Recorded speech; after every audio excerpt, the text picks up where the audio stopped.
Bapak, Ibu, dan Saudara yang dikasihi Tuhan, renungan hari ini diambil dari Yeremia 15 ayat 15 sampai 21. Engkau mengetahuinya ya Tuhan, ingatlah aku dan perhatikanlah aku, lakukanlah pembalasan untukku terhadap orang-orang yang mengejar aku.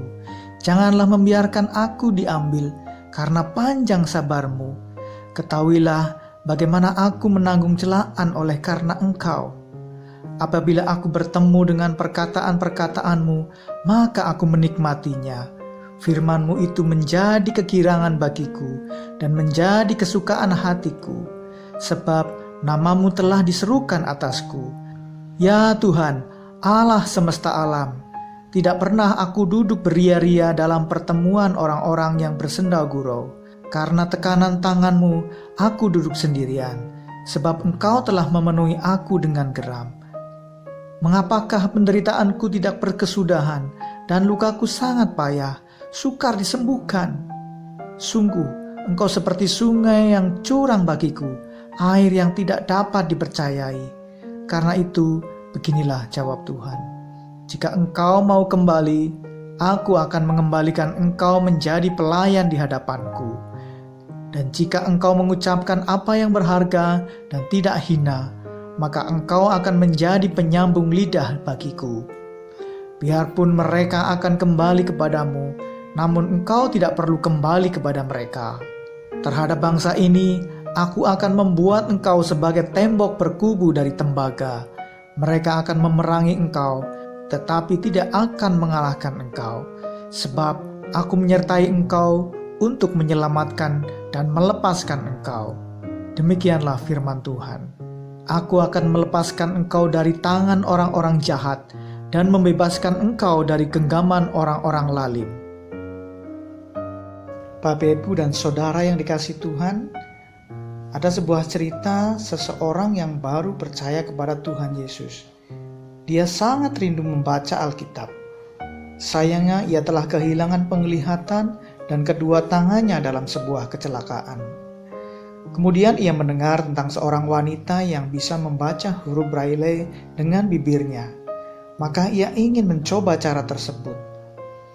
Akan tetapi setelah ia mencoba, ia mendapati ternyata titik saraf di bibirnya juga sudah rusak.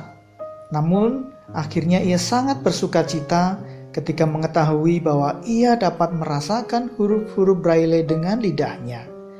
Akhirnya ia menemukan cara untuk membaca dan menikmati kitab suci kerinduannya. Bapak, Ibu, dan Saudara yang dikasihi Tuhan, Nabi Yeremia juga sangat girang dan bersukacita ketika ia menerima firman Tuhan.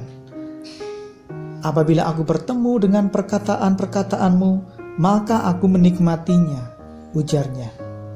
Firman-Mu itu menjadi kegirangan bagiku dan menjadi kesukaan hatiku. Begitulah kata Yeremia. Tidak seperti orang-orang Yehuda yang menolak Allah. Yeremia justru taat dan bersukacita di dalamnya. Namun, ketaatannya juga membuat sang nabi ditolak dan dianiaya oleh bangsanya sendiri. Sebagian dari kita mungkin pernah mengalami kejadian yang mirip dengan Yeremia. Dahulu kita senang membaca Alkitab, tetapi ketaatan kepada Tuhan malah membawa suatu yang tidak mengenakan buat kita. Kadang mengalami penolakan dari orang lain. Orang lain tidak suka, lingkungan tidak suka, lingkungan tidak mendukung. Seperti Yeremia, kita boleh membawa pergumulan kita kepada Allah. Dan Allah menjawab Yeremia dengan mengulangi kembali janji yang pernah dia ucapkan saat pertama kali memanggilnya menjadi nabi.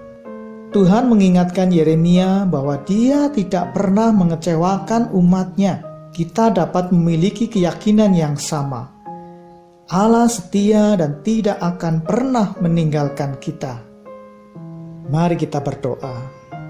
Tuhan yang penuh setia, terima kasih karena Engkau sudah berbicara kepadaku melalui ayat-ayat kitab suci. Tolonglah aku mencari-Mu dengan sungguh-sungguh dan menaati-Mu dengan setia. Dalam nama Tuhan Yesus. Amin.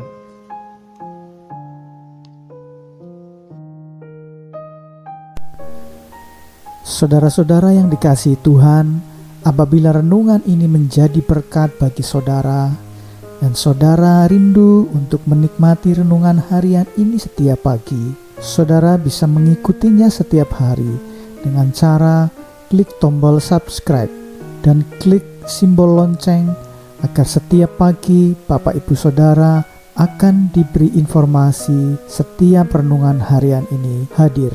Dan apabila saudara rindu orang lain juga bisa menikmati berkat yang sama, saudara-saudara yang dikasihi Tuhan boleh membagikannya ke orang lain.